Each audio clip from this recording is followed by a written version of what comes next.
மீண்டும் தொடரலாம். இது கேள்வி நேரம். பேரறிவாளன் சாந்தன் முருகன் உள்ளிட்டவர்கள் விடுதலை தொடர்பாக மத்திய அரசு அனுமதி மறுத்திருக்கக்கூடிய நிலையில் அது தொடர்பாக விவாதித்துக் கொண்டிருக்கின்றோம். தேர்தல் அரசியலில் இது என்ன மாதிரியான தாக்கங்களை ஏற்படுத்தும் என்பதை குறித்து பேசிக் கொண்டிருக்கின்றோம். 14 பேர் ராஜுவோடு சேர்த்து கொல்லப்பட்டதற்கு மிகப்பெரிய அளவிலே விமர்சனங்களை முன்வைத்துக் கொண்டிருக்கக்கூடிய பொதுவெளியில் ராஜுவை ராஜுவாக பார்க்காதீர்கள், அவர்களோடு இறந்த அப்பாவி தமிழர்களை பற்றியெல்லாம் கவலைப்படுங்கள் என்றெல்லாம் ஆதரிக்கின்ற பொழுது 220 பேர் மும்பை குண்டுவெடிப்பில் கொல்லப்பட்டார்கள் கொடூரமாக. சஞ்சய் தத் வீட்டிலிருந்து ஆயுதங்கள் கைப்பற்றப்பட்டது, ஆயுள் தண்டனை கொடுக்கப்பட்டு அதன் பிறகு அது குறைக்கப்பட்டு 6 ஆண்டாக குறைக்கப்பட்டு நன்னடத்தை விதிகளின் அடிப்பில் 5 ஆண்டுகளில் அவர் விடுதலை செய்யப்படுகிறார். சஞ்சய் தத்துக்கு ஒரு விதமான சட்டமும் பேரறிவாளனுக்கு ஒரு விதமான சட்டமும் என்று சொன்னால், ஒருவேளை பேரறிவாளன் 12 வோல்ட் பேட்டரிக்கு பதிலாக அவரும் இந்த மாதிரியான சஞ்சய் தத் வீட்டில் இந்த மாதிரியான ஆயுதங்களை வைத்திருந்தால் அவர் விடுதலை செய்யப்பட்டிருப்பாரா அப்படிங்கிற கேள்வி வருது இல்லை? 2 வழக்குகளும் தன்மை வேறு. என்ன தன்மை? இதுல 14 பேர் கொல்லப்பட்டிருக்காங்க, அதுல 220 பேர் கொல்லப்பட்டிருக்காங்க. சஞ்சய் தத் வெளிப்படையாக வாக்குமூலம் கொடுத்து இது ஒரு பாதுகாப்பிற்காக தெரியாமல் வாங்கி வைத்தேன்னு சொன்னா, ஆனால் தண்டிக்கப்பட்டிருக்கிறார். 5 ஆண்டு காலம் அவருக்கு சிறை தண்டனை வழங்கப்பட்டிருக்கிறது. அப்படி இல்லைங்க, அதுலேயே தான் வரேன். தியாகராஜன் சொல்றாரு, அவர் வாங்கி கொடுத்து எனக்கு தெரியும்னே சொல்ல, அவர் அவர் கொடுத்த வாக்குமூலம் வேறு, நான் பதிவு பண்ணது வேறுன்னு விசாரணை அதிகாரி சொன்னார். குற்றம் சாட்டப்பட்ட குற்றவாளியின் வாக்குமூலத்தை ஏற்றுக்கொள்ளக்கூடிய சட்டம் விசாரணை அதிகாரியின் வாக்குமூலத்தை ஏற்றுக்கொள்ளாதா? கரெக்டுங்க. அது கேட்க வேண்டிய இடம் நீங்க எங்க சொல்லுங்க. மாநில அரசாங்கம் தான் முடிவு பண்ணிருக்கு. அது பிஜேபியா காங்கிரஸ் அடுத்த பிரச்சனைக்கு வாங்குறீங்க. மாநில அரசாங்கம் முடிவு பண்ணி விடுதலை பண்ண நன்னடத்தை காரணமாக ரெமிஷன் எல்லாம் கொடுத்து விடுதலை பண்ணிருக்காங்க. அதுல என்ன தவறு இருக்க முடியும்? ஆனால் இதுல மாநில அரசு ஏன் அந்த முடிவு எடுக்க மாட்டேங்கிறாங்க? மாநில அரசு ஏன் தாமதிக்கிறது? நான் நினைச்சிருக்கேன். நீங்க இப்ப சொன்ன வார்த்தை திருமுருகன் அவர்கிட்ட பேசுறப்போ நீங்க பிஜேபி ஏன் போராட மாட்டேங்க? இவ்வளவு போராட்டம் பண்ணீங்களே, பிஜேபி நீங்க எதுக்கு போராட்டம்? காங்கிரஸ் இந்த இஷ்யூல நிலைப்பாடு வேற, பாரதிய ஜனதாவுக்கு என்ன சம்பந்தம்? நான் அப்படி தெளிவா பாருங்க. நான் திருப்பி சொல்றேன், பாரதிய ஜனதா கட்சி அரசாங்கத்தை போராடவில்லை. இல்ல சொல்றதை அவர் தூண்டி விடுறீங்க. இல்ல, நான் பாஜக மட்டும் கேட்கல, நடுநிலை வேற நினைச்சிருக்கேன். தூண்டி விடுறீங்க. நீங்க சப்ஜெக்ட் டைவர்ட் பண்ணலாம், தவறு. நான் விஷயத்துக்கு வரேன். நான் கேட்டது நாட் ஒன்லி பாஜக, திமுக காங்கிரசிற்கு எதிரான வீரியமிக்க போராட்டங்கள் இன்றைக்கு அதிமுக பாஜகவிற்கு எதிராக இல்லை என்று எதிர்க்கட்சிகள் குற்றம் சாட்டுகிறார்கள். திமுக உள்ளிட்ட மற்ற கட்சிகள் எங்களை குற்றம் சாட்டியது போல் இந்த இயக்கங்கள் ஏன் குற்றம் சாட்டவில்லை அப்படிங்கிற ஒரு கேள்வி உங்களை நோக்கி வைக்கிறார்கள். அது போன்ற போராட்டங்கள் குறித்த எந்த செய்தியும் இல்லை. அப்போ அவங்களுடைய வாதம் உண்மை என்று தானே எடுத்துக்கொள்ள வேண்டியிருக்கிறது அப்படிங்கிறத என்னுடைய கேள்வியா இருக்கு. எந்த வாதத்தை சொல்றீங்க நீங்க? அவங்க குற்றம் சாட்டுற வாதம். நான் ஒரு உங்க வாதத்துக்கு வந்துடுறேன், உங்க வாதத்துக்கே வந்துடுறேன். திருமுருகன் உள்ளிட்டவர்கள் பாஜகவை எதிர்த்தும் கடுமையாக போராடி கொண்டிருக்கிறார்கள் என்று நீங்கள் சொல்லுகிறீர்கள். நான் அப்படி எடுத்துக்கிறேன். நான் அப்படி சொல்லல. அதுதான் நீங்க தூண்டி விடுறீங்கன்னு சொல்றீங்க. ஏன் போராடல நீங்க தூண்டி விடுறீங்க நான் கேக்குறேன். மே 17 போன்ற இயக்கங்கள் ஏன்னா பாரதிய ஜனதா கட்சிக்கும் இந்த படுகொலைகளுக்கும் இதற்கும் என்ன சம்பந்தம்? நான் சஞ்சய் தத் திருமுருகன் எதற்காக எதிர்த்து போராட வேண்டும்? அதுதான் கேக்குறேன். அப்ப போராடல, போராடுறேன்னு நான் சொல்லல. நீங்க ஏன் போராடுங்கன்னு நீங்க சொல்றீங்க. இப்ப நீங்க வாங்க, ஒண்ணு அவங்க போராடுறாங்களா போராடலையா எங்களுக்கு தெரியும். அவரை தான் கேக்குறோம். நீங்க அதத்தான் நான் கேட்டேன். நான் அவர்தான் கேட்டேன். நீங்க கேட்ட மாதிரி தான் கேட்டேன். நீங்க போராட்டம் அரசு நீங்க கேட்ட மாதிரி தான் நான் கேட்டேன். நீங்க போராடுறீங்களா இல்லையானு நானும் அவர்ட்ட கேட்டேன். ஏன் போராடவில்லைன்னு தான் கேட்டேன். ஏன் போராடலைன்னு கேட்டேன். நான் நல்லா கவனிச்சேன். ஏன் போராடவில்லைன்னு கேட்கல, ஏன் நீங்கள் போராடவில்லை என்று மற்ற கட்சிகள் குற்றம் சாட்டுகிறார்கள்ங்கிற ஒரு கேள்வி வச்சேன். நீங்க 12 வோல்ட் பேட்டரிக்கும் அந்த 220 பேர் கொல்லப்பட்டதற்கும் வாங்க. சஞ்சய் தத்து விடுதலை செய்யப்பட்டது நன்னடத்தை விதிகளின் அடிப்படையில் சொன்னா, 20 ஆண்டுகளை தாண்டியவர்களுக்கு இருக்கக்கூடிய விதிகளின் அடிப்படையில் கூட விடுதலை செய்வது தொடர்பாக மத்திய அரசினுடைய கருத்தை கேட்க வேண்டும் என்று உச்சநீதிமன்ற தீர்ப்பை மதித்து ஒரு மாநில அரசு கருத்து கேட்கிறது. 161 பயன்படுத்தி அவங்க விடுதலையே செய்யப்படலாம்ங்கிற இன்னொரு சட்டத்தை அவர் வாதத்தை வைக்கிறார். இருந்தாலும் இவ்வாறான சிக்கல் ஏற்படக்கூடும், நீங்க எதுக்குங்க இந்த நிலைப்பாட்டை எடுங்கன்னு ஏஜிஎஸ் அட்வைஸ் பண்ணியிருக்கலாங்கிற ஒரு வாதத்தையும் வைக்கிறார். ஏன்னா நம்முடைய சட்டம் பல செக் அண்ட் பேலன்ஸை கொண்டது. செல்வி ஜெயலலிதா அவர்கள் அதான் சொல்றாங்க, எந்த சட்ட சிக்கலும் இல்லாமல் துளி கூட பிரச்சனை இல்லாமல் இவர்கள் விடுதலை செய்யப்பட வேண்டும் என்ற கவனத்தோடு நாங்கள் இதை அணுகிறோம்ங்கிறாங்க. அந்த கவனத்தோடு இதை அணுகியிருக்கிறார்கள் எடுத்துக்கொண்டால் மத்திய அரசினுடைய நிலைப்பாடு ஒரு பக்கம் விட்டுருங்க. மாநில அரசு நீங்க சொல்றீங்க இல்லையா, பாஜக தமிழக பாரதிய ஜனதா கட்சி தமிழக அரசிற்கு ஒரு அழுத்தம் கொடுக்கலாம்ல. இவர்கள் 20 ஆண்டுகளை கடந்து விட்டார்கள், இவர்களை விடுதலை செய்யுங்கள் ஒரு அர்த்தத்தை கொடுங்க.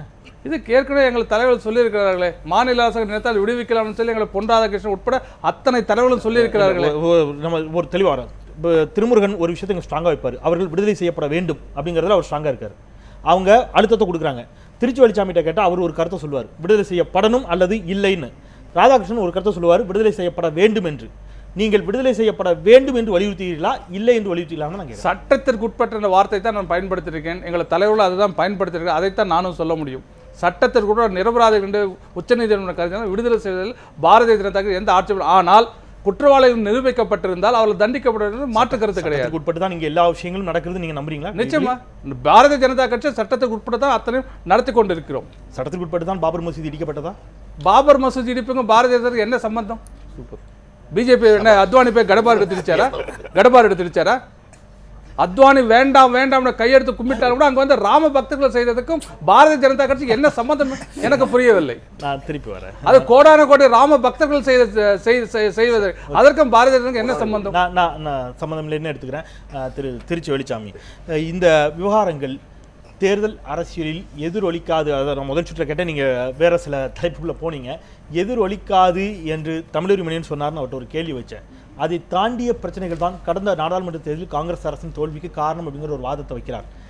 இது இந்த தேர்தலில் எதிரொலிக்காது என்ற முடிவிற்கு திராவிட முன்னேற்ற கழகம் உள்ளிட்ட கட்சிகள் வந்துவிட்டார்கள் எடுத்துக்கலாமா? நான் கேட்கிறேன். நான் இதைத்தான் தெளிவாக துவக்கத்தில் சொன்னேன்.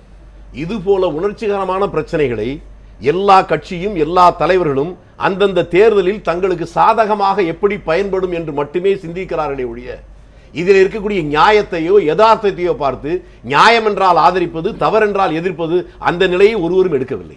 அதனால்தான் நான் துவக்கத்திலேயே சொன்னேன், இந்த மாநில அரசு தமிழ்நாட்டில் சிறையில் இருக்கக்கூடிய சிறை கைதிகளில் 20 ஆண்டுகளுக்கு மேலே சிறையில் இருக்கிற அத்துணை பேர்களை விடுதலை செய்கிறோம் என்று ஒற்றை ஒரு தீர்மானம் போட்டிருந்தால் இது ஒரு விவாதத்திற்கே வந்திருக்கு. நான் ஒரு வாதத்துக்காக கேட்கிறேன். நீங்க மாநில அரசு அந்த முடிவை எடுக்கலைங்கிற விவாதம் வைக்கின்ற பொழுது காங்கிரஸ் கட்சியினுடைய தேர்தல் அறிக்கையாக இருக்கட்டும் அல்லது பாஜகவின் தேர்தல் அறிக்கையாக இருக்கட்டும், இடதுசாரிகள், திமுக இது போன்ற கட்சிகளுடைய தேர்தல் அறிக்கையில் மற்ற எல்லா விஷயங்களையும் குறிப்பிட்டீங்கல்ல, 20 ஆண்டுகளை கடந்த ஆயுள் சிறைவாசிகள் விடுதலை செய்யப்படுவார்கள். அதாவதுங்க நீங்க வந்து பிரச்சனையை நேரடியா பாக்குறோம், சுத்தி சுத்தி வரீங்க. யார் வச்சிருக்கா சொல்லுங்க? காங்கிரஸ் வைக்கல, பிஜேபி வைக்கல, திமுக வச்சிருக்கா, அதிமுக வச்சிருக்கா, மதிமுக வச்சிருக்கா, யார் வச்சிருக்கா? அதுதான் திருப்பி ஒரே ஒரு கேள்வியின் மைய கருத்தை தெளிவா புரிஞ்சுங்க. நான் திருப்பி ஒரு விஷயத்தை வைக்கிறேன். நான் என்ன கேட்கிறேன்னா, இது தேர்தலில் எதிரொலிக்காது என்ற முடிவிற்கு வந்த காரணத்தினால் அரசியல் கட்சிகள் இந்த பிரச்சனையை புறக்கணிக்கிறீர்கள். இல்லை, நான் திரும்பவும் என்ன சொல்றேன்னா, அரசியல் கட்சிகள் என்ன வச்சு நினைக்கிறாங்க நீங்க எடுக்கிற கருத்துக்கு பத்தி நான் அது கவலைப்படல. நான் என்ன சொல்லுகிறேன் என்றால், இந்த எல்லோரும் மோசடியாக பார்க்கிறார்கள். இதுல என்ன லாபம் நட்டம் மட்டும் பார்க்கிறார்கள், நியாயம் பேசலன்னு நான் சொல்றேன். இதுல நியாயம் என்பதே இதுதான். தமிழகத்துடைய அரசு 20 ஆண்டுகளுக்கு மேலே சிறையில், தமிழ்நாட்டு சிறையில் இருக்கக்கூடியவர்கள் அத்துணை பேரையும் விடுதலை செய்கிறோம் என்று சொல்லி இருந்தால் அது மட்டும்தான் நியாயமாக இருக்க முடியும். இந்த ஒரே ஒரு வழக்கில் மட்டும் இருக்கிறவர்களை விடுதலை செய்தால் இந்த நாட்டில் இருக்கக்கூடிய மக்களிலேயே கொலை செய்யப்பட்டவர்களே ராஜீவ்காந்தி மட்டும்தான் கேவலமானவர், அதனால்தான் அவர்களை விடுதலை செய்தோம், அப்படி ஒரு கருத்து வரலாம் இல்லையா? நான் வரேன். எல்லோரையும் விடுதலை செய்யாதான் பிரச்சனை அப்படிங்கிற ஒரு வாதம் வைக்க அப்படிங்கிற இல்ல செந்தில், இதுல ஒரே ஒரு விஷயம் சொல்ல ஆசைப்படுறேன். நீங்க இதை கேட்கறதுல இன்னொரு விஷயத்தை நான் சொல்ல ஆசைப்படுறேன். இன்றைக்கு அரசியல் கட்சி தலைவர் அத்தனை பேர் தமிழகத்தில் இருக்கின்ற அரசியல் லாபத்திற்காக ஏதோ பாரதிய ஜனதா கட்சி அரசாங்கம் தடுத்து விட்டதை முறைப்பட செய்யவில்லை, தமிழக துரோகம் எடுத்து சொல்லுகின்ற அது பாட்டாளி மக்கள் கட்சி தலைவர்கள் எத்தனை பேர் இருக்கலாம், ஆளுகின்ற அரசியல் கட்சி, ஆளப்போகின்ற கனவு கண்டுகின்ற கட்சி எந்த கட்சியாக இருக்கலாம். நான் ஒரு விஷயத்தை கேட்கிறேன். நாங்கள் வெற்றி பெற்று முதலமைச்சர் பதவியில் அமர்ந்தால் முதல் போடுகின்ற கையெழுத்து இதுவாக இருக்கும் சொல்றாங்க இல்லையா? ஏன் அந்த அரசியல் கட்சி தைரியம் இருந்தால் நாங்கள் வெற்றி பெற்று ஆட்சியில் அமர்ந்தால் இவர்கள் 7 பேர் விடுதலை செய்ய முதல் கையெழுத்து சொல்லுங்க பாப்போம். நீங்க சொல்லுங்க. நாங்க அது சொல்ல முடியாது, சொல்ல மாட்டோம். சட்டத்திற்கு உட்பட்டு நடக்கும். ஆனா சொல்ல மாட்டீங்க. சட்டத்திற்கு உட்பட்டு செய்ய முடியும். அவங்க சொல்றாங்க. இல்ல அவங்க ஏன் சொல்ல மாட்டாங்க? இன்னைக்கு இவ்வளவு வக்கனா பேசுறாங்க இல்லையா? அத்தனை தலைவர்கள் நீங்க சட்டத்துக்கு உட்பட்டு சொல்றீங்க. அப்ப பிஜேபி ஏன் குறை சொல்றீங்க? நாங்க சட்டத்துக்கு உட்பட்டு நடந்துட்டு இருக்கு. இன்னைக்கு மத்திய அரசாங்கம் என்ன செய்யணும் அதுதான் செய்யணும். ஆனா மத்த அரசியல் கட்சி வெறும் அரசியல் லாபத்திற்காக எதையாவது குறை சொல்லணும். பாரதிய ஜனதா கட்சி குறை சொல்ல நிறுத்திக் கொள்ள. இதை எப்படி எடுத்துக்கிட்டுமா? தமிழக பாரதிய ஜனதா கட்சியினுடைய பொதுச் செயலாளர் சட்டத்திற்கு உட்பட்டு பாஜக தமிழகத்தில் ஆட்சிக்கு வந்தால் சட்டத்திற்கு உட்பட்டு ராஜீவ் கொலை வழக்கில் சிறையில் இருக்கக்கூடியவர்கள் விடுதலை செய்வோம். பாஜக சட்டத்தில் அவர்கள் நிரபராதி நிரூபிக்கப்பட்டால் நாங்கள் விடுதலை செய்வதாக சொல்லியிருக்கேன். ஆரம்பத்துல அதான் சொல்றேன், மறுபடியும் அதான் சொல்றேன். நீங்க செய்ய வேண்டாம். இல்ல அடுத்த ஆள் இவ்வளவு பேசுறீங்க, இவ்வளவு வக்கனே பிஜேபி குறை சொல்லக்கூடிய மற்ற அரசியல் கட்சிகள் இந்த வார்த்தை சொல்ல தயாரான்னு கேக்குறேன். தெளிவா புரிஞ்சுங்க. அதை நீங்க செய்ய வேண்டாம், அது நீதிமன்றமே செஞ்சிடும். அதுக்கு அரசுக்கு வேலை இல்ல. நிரபராதி என்று ஒருவரை இன்றைக்கு ஒரு வழக்கு நீதிமன்றத்துக்கு போய் அரசாங்கம் மத்திய அரசாங்கம் செய்ய முடியாது. திருமுருகன், அடிப்படையில் இந்த பிரச்சனையில் தமிழக அரசு சிக்கலாக்கி விட்டது அப்படிங்கிற ஒரு வாதம் வைக்கப்படுதில்லை. இதை தமிழக அரசு 161 பிரிவை பயன்படுத்தி விடுதலை செய்திருக்கலாம்ங்கிற ஒரு வாதம் ஒரு பக்கம். எல்லோரையும் சேர்த்து 20 ஆண்டுகளை தாண்டிய இன்னபிற இஸ்லாமிய சிறைவாசிகள் உள்ளிட்டவர்களை சேர்த்து விடுதலை செய்திருந்தால், ஏன்னா அவர்களும் தொடர்ச்சியாக ஒரு பக்கம் போராடிட்டு இருக்காங்க, விடுதலை செய்திருந்தால் இந்த பிரச்சனை எழுந்திருக்காது. இவர்களை மட்டுமே ஃபோக்கஸ் பண்ண காரணத்தினால் தான் இது அரசியலாக்கப்படுகிறதுங்கிற வேலுச்சாமியின் வாதம். நீங்க இதை எப்படி பாக்குறீங்க? இல்லை, ஒன்று வந்து அதிமுக அரசு நேர்மையாக அணுகவில்லை என்பதை வெளிப்பட நாங்கள் சொல்ல விரும்புகிறோம். மே11 இயக்கத்தை பொறுத்தவரை அதிமுக அரசு இவர்கள் விடுதலை செய்ய வேண்டும் என்ற எந்த நோக்கமும் அவர்களுக்கு விருப்பமும் இருப்பதாக இன்று வரை தெரியவில்லை. இப்பொழுதும் கூட அவர் விடுதலை செய்துவிட முடியும் என்கின்ற நிலை இருக்கும் பொழுது கூட அதிமுக அரசு, ஜெயலலிதா அரசு விடுதலை செய்ய போவது இல்லை. அவர்கள் இந்த ஆதரவு அலையை அல்லது இப்போ இளைஞர்கள் மனதில் இருக்கக்கூடிய இந்த ஒரு நியாய உணர்ச்சியின் அடிப்படையில் எழுந்த கேள்வியை வந்து தங்களுக்கு சாதகமாக மாற்றிக்கொள்ள வேண்டும் என்பதற்காகத்தான் இவர்களை பயன்படுத்தினார்கள். இந்த அடிப்படையில் தான் பேரறிவாளனுடைய குடும்பத்தை அவர்கள் வந்து பகடைக்காயாக பயன்படுத்தினாங்க. அதான் நாங்கள் வெளிப்படையாக வைக்கக்கூடிய குற்றச்சாட்டை வைக்கிறோம். அதிமுக அரசு நேர்மையாக நடந்து கொள்ளவில்லை. அப்படி இல்லைன்னா நீங்கள் பரோலில் கூட கொடுத்துருக்கலாம். நீங்கள் பேரறிவாளனுக்கும் 7 பேருக்கு பரோலில் நீங்கள் விடுறது கூட உங்களுக்கு எது தடையாக இருந்ததுன்னு தெரியல. நீங்கள் 161 பிரிவை பயன்படுத்துவதற்கான உங்களுக்கு அதிகாரம் இருப்பது என்று தெரிந்தும் கூட அதிமுக அப்படியான ஒரு நேர்மையான நிலைப்பாடு எடுக்கவில்லை. இதை வந்து தொடர்ச்சியாக தங்களுக்கு எதிரான எந்த விதமான எதிர்ப்பாலையும் இங்கே உருவாகிவிடக்கூடாது என்கின்ற ஒரே காரணத்திற்காக ஈழப் பிரச்சனையையும் இங்கே எழுவர் விடுதலையும் பகடைக்காயாக அதிமுக அரசு பயன்படுத்தி நரேந்திர சொல்ற வாதத்தை நீங்க உடன்படுறதா எடுத்துக்கலாமா? மத்திய அரசை குற்றம் சாட்டி மத்திய அரசு ஒரு குற்றவாளி போல் இந்த பிரச்சனையில் சித்தரித்து தமிழர்களுக்கு எதிராக செயல்பட்டார்கள் என்பது போன்ற ஒரு தோற்றத்தை ஏற்படுத்தி தங்களை நல்லவர்களாக காட்டிக்கொள்வதற்கு மாநில அரசு முயற்சி செய்திருக்கிறது. மாநில அரசு இதை அரசியலாக்கியது. நினைத்திருந்தால் அவர்களே விடுதலை செய்திருக்கலாம். எதுவும் இல்ல பகடைக்காய்னா அதிமுக அந்த காயை தூக்கி பிஜேபி கையிலயோ காங்கிரஸ் கையிலயோ போடுறாங்க. அவங்க தூக்கி மாநிலத்தில் போடுறாங்க. இதான் நடந்துட்டே இருக்கு. இது வந்து என்னன்னா ஒருத்தர் வந்து குற்றவாளியின் தண்டனை கொடுக்கக்கூடிய வேலையை நீதிமன்றம் செய்கிறது.